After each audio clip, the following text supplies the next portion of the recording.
Assalamualaikum semuanya. Welcome to our YouTube channel.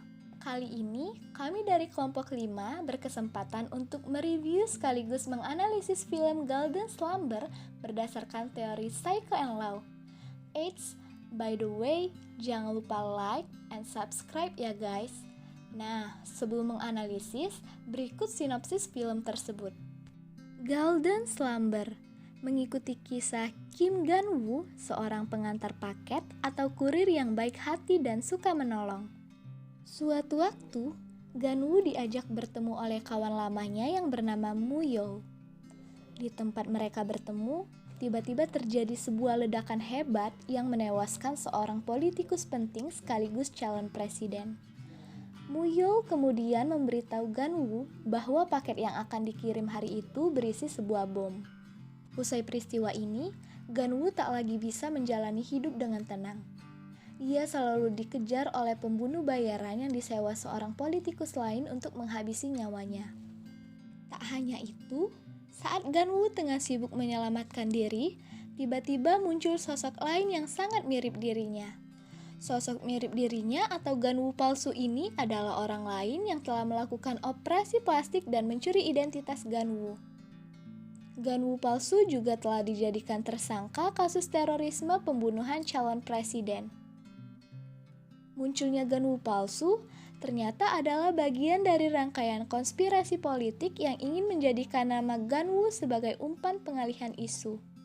Nah, mampukah Gan-woo menemukan sosok pemalsu dirinya? Lalu, apakah dia akan selamat dari kejahatan konspirasi politik ini? Nah, sekarang kita akan membahas tentang analisis film Golden Slumber dari sudut pandang psikologi sosial. Bahasan yang pertama yang akan dibahas adalah seberapa reliabelkah kesaksian seorang saksi di mata hukum? Teori pertama yang akan kami jelaskan adalah teori ketika mata menipu. Pada film Golden Slumber, kami menemukan beberapa adegan film yang berisikan teori ketika mata menipu. Yang pertama adalah saat adegan orang-orang suruhan dari yang ingin menjebak Gonu membuat rekaman palsu atau merekayasa CCTV untuk menjebak Gonu dengan menggunakan orang yang telah dioperasi plastik dengan menggunakan wajah Gonu. Terdapat pada menit 34:04 detik. Pada adegan tersebut, terdapat rekaman CCTV yang berisikan bahwa Gonu telah membunuh teman dekatnya di toko miliknya sendiri. Padahal hal tersebut tidak dilakukan oleh Gonu asli, melainkan dilakukan oleh Gonu palsu yang telah dioperasi plastik tadi. Yang kedua, ada adegan di mana terjadinya sebuah ledakan di gedung bernomor 320, yang mana di dalam gedung tersebut terdapat Gonu yang sudah meninggal, sehingga hal tersebut membuat orang-orang berasumsi bahwa Gonu telah meninggal. Padahal sebelum ledakan itu terjadi, Gonu asli dan Gonu palsu telah ditukar, dan yang dikira telah meninggal tersebut merupakan Gonu palsu dan Gonu asli telah selamat. Adegan terakhir yang kami temukan terkait teori ini di dalam film adalah ketika Sun Young yang sedang menyiarkan radio menyambungkan radio yang sedang ia bawakan dengan telepon suara dari Gonu, di mana Gonu mengaku bahwa dirinya masih hidup. Hal tersebut pun membuat publik sangat terkejut dan orang-orang yang tadi menjebak Gonu tidak tinggal diam dan langsung merilis sebuah berita yang menyatakan bahwa yang mengaku sebagai Gonu tadi merupakan Songmo yang menyamar sebagai Gonu. Dan hal tersebut membuat publik kembali percaya bahwa Gonu telah meninggal dunia. Teori yang kedua adalah kekuatan saksi mata yang persuasif. Nah, adegan yang menunjukkan teori ini pada film terdapat pada menit ke-76, di mana teman baik Gonu, yaitu Choi Geum-chol, diculik dan dipaksa untuk membuat pengakuan palsu mengenai tindakan yang dilakukan oleh Gonu. Karena diancam oleh badan intelijen, Gemcol pun mengaku di hadapan media bahwa ia melakukan sesuai dengan instruksi yang diberikan oleh Gonu. Dan ia juga mengatakan bahwa Gonu banyak melakukan hal gila dan mengancam akan membunuh keluarganya. Kesaksian persuasif yang berupa pernyataan bahwa ia terlibat dan menyaksikan tindakan terduga membuat masyarakat menjadi lebih percaya bahwa Gonu telah melakukan hal buruk tersebut. Teori yang ketiga adalah efek kekeliruan informasi. Adegan yang menunjukkan teori ini pada film terdapat pada menit ke-27 lewat 2 detik, yaitu saat melakukan konferensi pers, polisi sudah menetapkan Kim Gonu sebagai pelaku pembunuhan terhadap kandidat presiden nomor 1 itu. Padahal saat itu belum ada bukti dan fakta yang kuat bahwa Gonulah pelaku dalam insiden tersebut. Hal ini pun merupakan salah satu kekeliruan informasi yang dapat mengakibatkan kesalahpahaman oleh pendengar ataupun publik. Teori yang keempat adalah teori menceritakan kembali.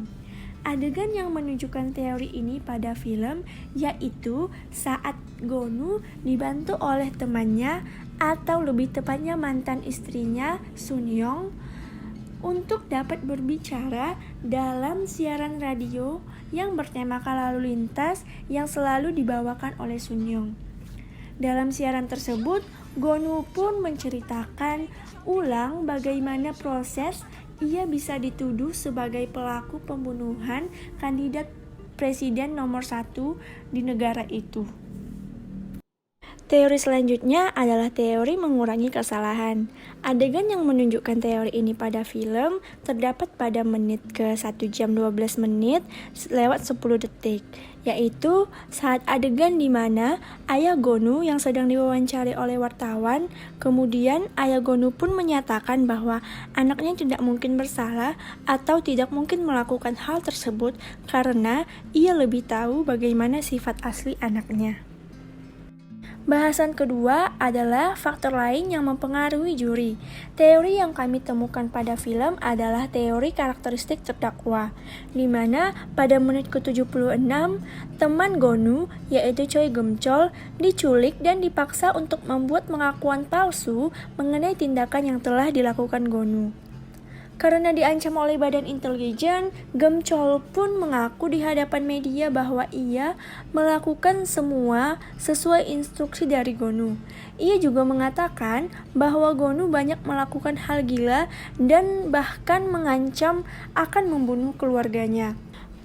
Pernyataan palsu dari Gemchol tersebut pun membuat masyarakat berpikir bahwa karakteristik dari Gonu atau terdakwa sesuai dengan pernyataan palsu Gemchol tersebut.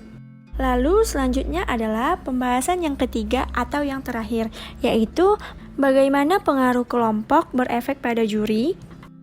Yang pertama adalah teori pengaruh minoritas. Pada film, diceritakan bahwa dalang dari kasus pembunuhan tersebut menyuruh Gonu untuk menyerahkan diri kepada polisi atas kasus yang tidak dilakukannya sama sekali. Ia juga diancam jika ia tidak mau menyerahkan diri, maka orang-orang di sekitarnya akan dibunuh. Nah, di sini dapat kita lihat, karena Gonu merupakan orang biasa dan tidak memiliki pengaruh sama sekali, alias minoritas, maka dengan mudahnya orang-orang yang memiliki jabatan yang tinggi mengancamnya menggunakan orang-orang di sekitar Gonu. Yang menunjukkan tentang teori pengaruh minoritas pada film adalah saat pasukan yang mengincar Kim Gonu mengajak Sunyong untuk bekerja sama dengan cara menyadap HP milik Sunyong untuk melacak keberadaan Gonu jika tiba-tiba Gonu menelpon Sunyong. Jika ia tidak menyetujuinya, ia diancam akan kehilangan pekerjaannya dan orang-orang yang di sekitar Gonu akan meninggal satu persatu termasuk dirinya. Dari hal tersebut dapat kita lihat bahwa Sunyong juga sama seperti Gonu merupakan orang biasa dan merupakan sosok minoritas. Yang kedua adalah teori kelonggaran. Adegan pada film yang menunjukkan teori kelonggaran adalah saat konferensi pers diadakan, yaitu pada menit ke-27 lewat 2 detik dan pada menit ke-47 lewat 40 detik. Dapat dilihat bahwa pihak kepolisian tidak dapat menjawab pertanyaan yang diajukan oleh pewawancara. Nah, di sini terlihat jelas bahwa adanya keanehan yang terjadi. Namun, beberapa pihak tetap tidak menyadarinya dan tetap percaya bahwa Gonu adalah pelakunya. Selanjutnya, yang terakhir adalah teori polarisasi kelompok. Pada film, adegan ini terdapat pada menit 1 jam 4 menit lewat 38 detik. Yaitu pada saat Gonu ingin bertemu dengan temannya karena ingin mengambil suatu barang yang sangat ia butuhkan. Nah, ternyata saat itu pasukan yang mengincar Gonu datang untuk menangkapnya. Pasukan tersebut ternyata memang mencari teman Gonu dengan mengiming-imingkan uang jika temannya mau membantu dalam menangkap Gonu. Dapat dilihat bahwa kelompok yang kuat saat mengincar Gonu menggunakan segala cara untuk dapat mempengaruhi orang lain agar orang tersebut mau menerima keinginan dari kelompok tersebut. Nah, demikian pembahasan tentang analisis film Golden Slumber menurut psikologi sosial yang dapat kami sampaikan. Menarik bukan? Terima kasih telah menonton video ini. Jangan lupa untuk di like, komen, dan share ke teman-teman kamu ya. Sampai jumpa di video berikutnya.